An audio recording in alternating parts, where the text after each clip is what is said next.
banyak dari kalian yang kayak jarang banget makan serapi tuh. Kenapa ya kalian? Polos sih Bu, Polos. gak menarik. Tidak menarik. Kalau Banyak banyak yang ya. gak suka sekarang anak-anak muda. Ya anak-anak muda sekarang pada nggak suka. Kenapa? Sukanya mereka sama apa? Boba. Cheesecake Bu, cheesecake.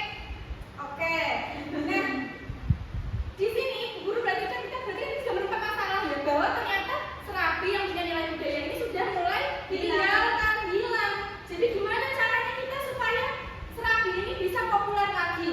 Nah sekarang silahkan kalian berkelompok, kalian membuat poster digital berisi solusi yang kalian tawarkan supaya bisa serapi ini tuh jadi produk yang disenangi banyak orang. Kemudian kita bisa menikmati ya seperti makan bumbu biasa tapi dengan menggunakan serapi ini. Silahkan berkelompok. Baik Bu. Dan nanti poster digitalnya bisa dikirimkan ke guru ya. Baik Bu. Sudah selesai? Sudah. Sudah, silakan dipresentasikan. Ini sudah dia mengirim. Kelompok kita. Nah, silakan maju. Oke. Kita lihat kelompoknya Mbak Rosi dan Rosi ini. Apa yang solusi apa yang ditawarkan? Mbak Rosi. Oke, kami dari kelompok 1. Jadi solusi kami itu membuat kreasi serapi dengan rasa yang kekinian. Jadi rasanya itu macam-macam. Nah, masalahnya itu karena serapi yang biasa, yang tradisional itu dianggap sebagai makanan yang jadul, makanan orang tua, yang polos dan kurang menarik, sehingga anak muda itu kurang minat untuk makan.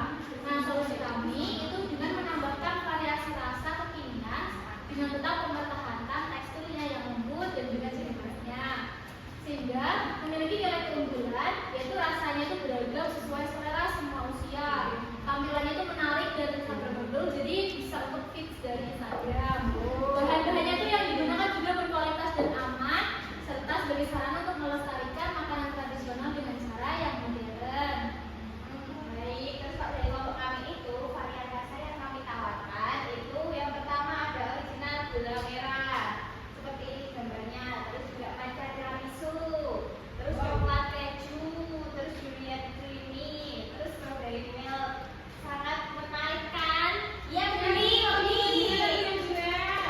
Nanti Mbak Rosi akan membuatnya. Oke. Nah, proses pembuatannya itu adalah membuat adonan serapi hingga berbuih, terus memasak serapi di atas tungku, terus menambahkan topping sesuai yang kita tentukan itu tadi. Terus yang keempat adalah dikemas menarik supaya bisa lebih menjual gitu ya.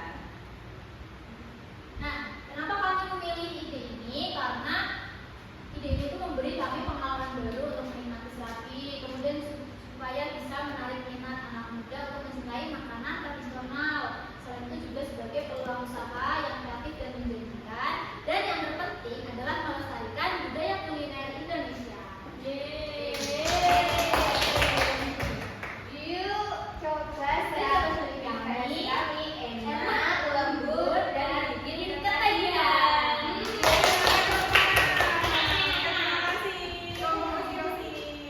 Terima kasih Bu. Oke.